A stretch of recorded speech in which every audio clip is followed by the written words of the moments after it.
duly represented by Henry Alcantara and St. Timothy Construction Corporation. Doon po sa next page, may pangalan na naman po muli na Henry Alcantara at sa ibabaw po nun may pirma. Do you confirm that this is your signature? Yes, Your Honor. Okay, thank you. Next. Tanong ko po, ito po ba yan na nabayaran? Yes, Your Honor. I think nabayaran po. It's my, Saan napunta yung pera? it was paid to the contractor, yes, Your Honor. Meron pa po kayo isang pakikita sa inyo. So, another project, ito pa po.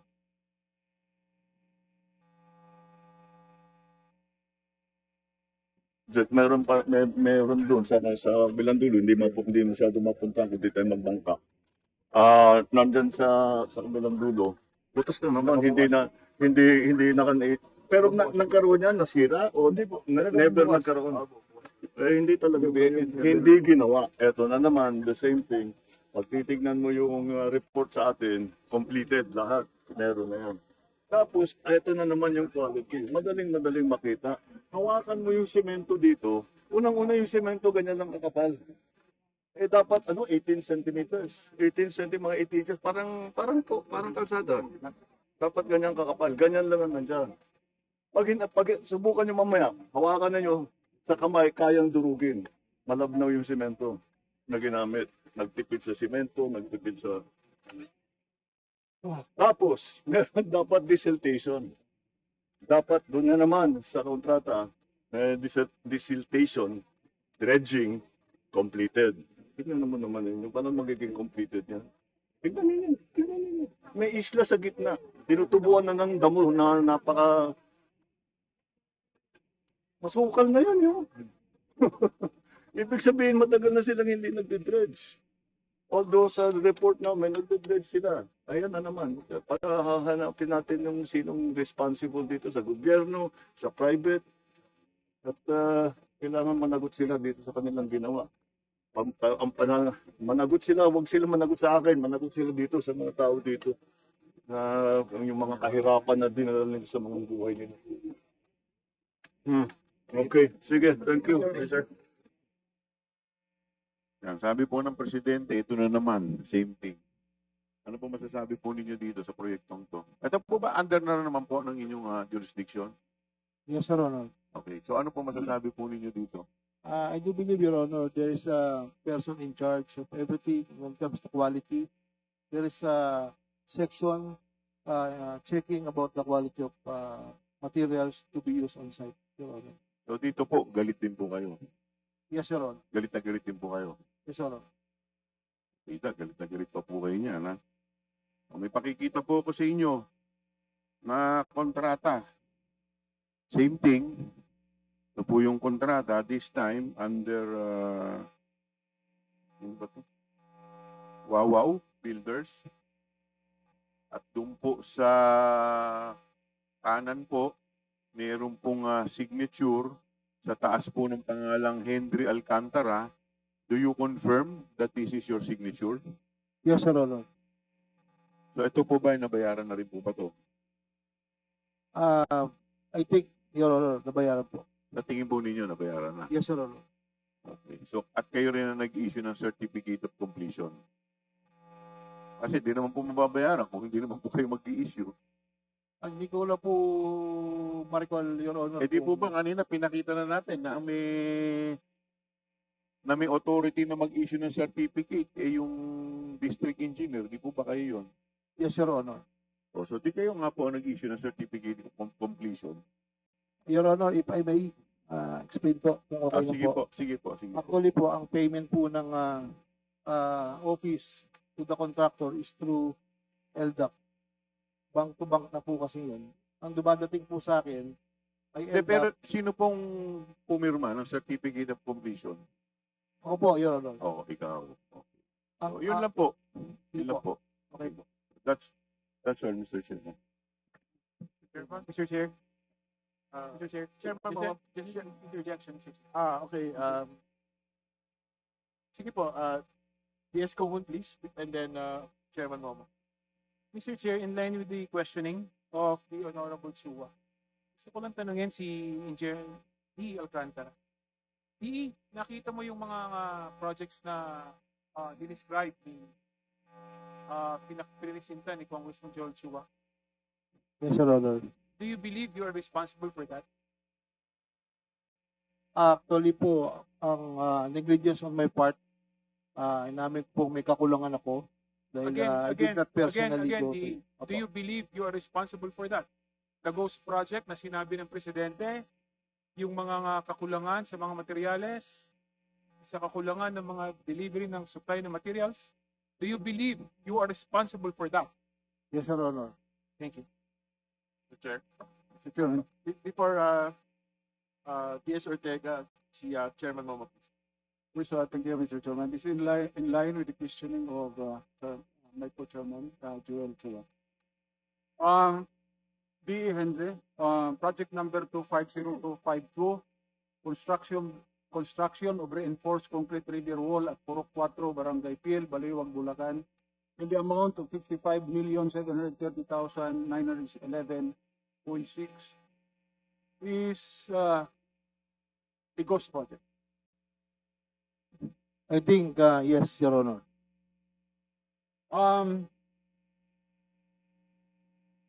In the documents that was reviewed by my personnel, in the statement of work accomplished, you together with Assistant District Engineer Bryce signed the statement of work accomplished. I think I signed it. I think. Yes, Hindi ko na you po have signed ma-recall, it. Your Honor. And I have been a district engineer for many years also. Before I sign anything that is presented to me, especially if it's the final payment, I will always check whether or not totoo ang mga binigay sa akin para pirmahan. Ito ba hindi mo ginawa as district engineer? Actually, ginawa ko po yan, Your Honor. Ang katotohanan po niyan, every Monday po, meron kaming staff meeting, all the section chiefs, nagpe-present po sa akin ng mga accomplishment through photos, Your Honor. Nang chinek mo ito, hindi mo pinuntahan doon sa mismo sa site ang mga project mo? That particular project, no po, Your Honor. Bakit? I rely on the signatures of my personnel, Your Honor. Who approves the final payment? The voucher. It was first signed at me, Your Honor. Ako po ang final. Meron pong signature ang implementing section and the accountant. Then ako po yung pinakahuli. Anong attachment ng LDAP? Before you resign the LDAP, anong mga requirements bago ninyo mapirmahan ng LDAP? I think yung voucher po, Your Honor. Yes. Voucher ang kailangan. Yes, Your Honor. So approve ba ang voucher nito o wala? Hindi ko po ma-recall because I'm not the one who paid the final I payment. have Your in Honor. my hands na mga voucher ito hindi pirmado. Hindi ko rin po Bakit? masigurado. Bakit inyo pinirmahan ng LDAP na walang supporting document? Your Honor, ang LDAP po ay dumadating sa office ko na purely LDAP lang po yung nasa table ko, Your Honor. So, nagre-rely ka lang sa project engineer mo, construction engineer mo, project engineer mo, project in charge mo. And also Lahat to my, susubo sa iyo, pipirmahan mo. accountant, Your Honor. Lahat ng ibibigay sa iyo, pipirmahan mo. Yes, Your Honor. Ganun ba yun? Ganun ba ang district engineer ngayon? Because I trust them, Your Honor. 55 million pesos, i-trust mo lang sa mga tao.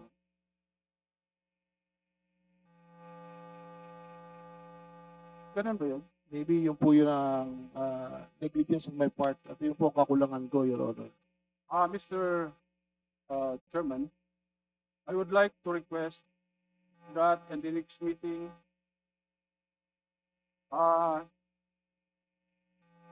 the following personnel be invited.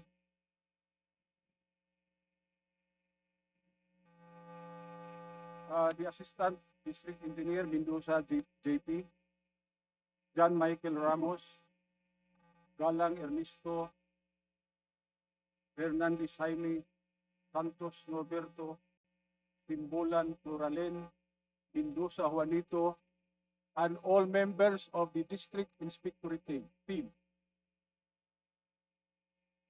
so that they will also testify on what's happening in the district. Bakit pinirmahan nila yon? Imposible ang district inspectorate team pipirma na hindi nila nakita yung proyekto na yun. Kailangan natin dalhin sila. Unless may nag-order sa kanilang pirmahan yan. So yun ang ating tumbukin. Kung sino yung nag-order sa kanilang pipirmahan yung mga butchers na yun. Yes, yes, Mr. Chair. Mr. Chair, wait, with the kind indulgence of Chairman Momo, no, wait lang po. The committee is ordered to furnish invitations to the person's name for the next committee meeting. But before going to Congressman Abante, we would like to go to T.S. Ortega first. Thank you, Mr. Chair. Short interjection lang po sa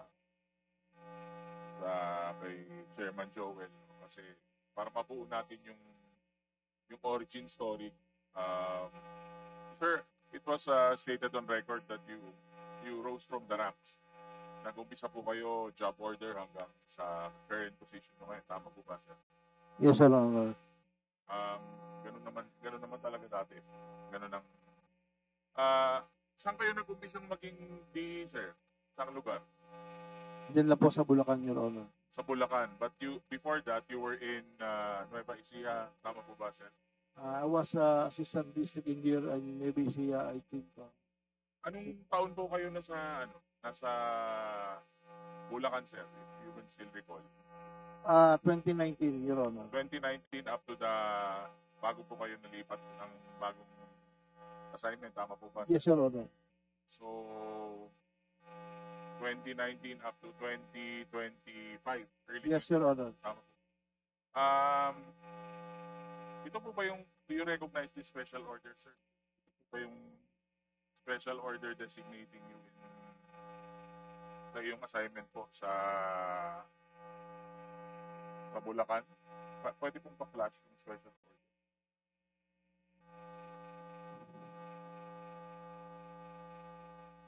Secretary. COMSEC is directed to flash the special order, please. Ayan. Tama po ba to, sir? Yung special order na naka-project sa screen. Yes, Your Honor po.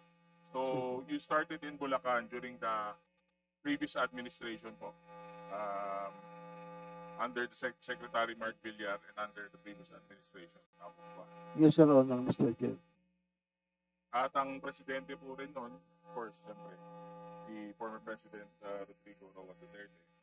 And kailan po kayo yung exact date na nalipat po kayo ng region? June 16, 2025, 2025. Your Honor. Okay. Mr. Chair. Thank you, sir. Maraming salamat po.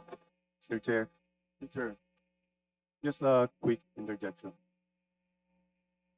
let us ask Congressman Abante. In line with the questioning of Congressman Chua and Congressman Momo.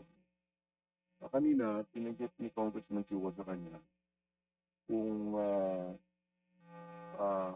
lahat ng mga responsibility niya ay nagagawa niya. Sabi ni District Engineer M.D. Alcantara, masyadong marami, di ba? Kaya na, sagot mo, masyadong marami yung pinipirmahan mo yata yung ginagawa mo na hindi mo na kaya. Ano ba yung pagkakasagot mo? Hindi po, marami lang pong dumadating na papel po sa Maraming dumarating na papel sa'yo Your Honor. na yung iba ay hindi mo na talaga pinag-aaralan. Pinag-aaralan po, but sabi ko nga po, Your Honor, I base my signature on the reports and signature. Kanina, binanggit mo rin na District Engineer Alcantara na yun ang kakulangan mo. Ano yung kakulangan mo? Paliwanag mo nga sa amin, ano yung kakulangan mo? Ang binabanggit ko pong kakulangan ko, ay yung kakulangan kong puntahan po yung project dahil nag-rely lang po ako dun sa mga nakapili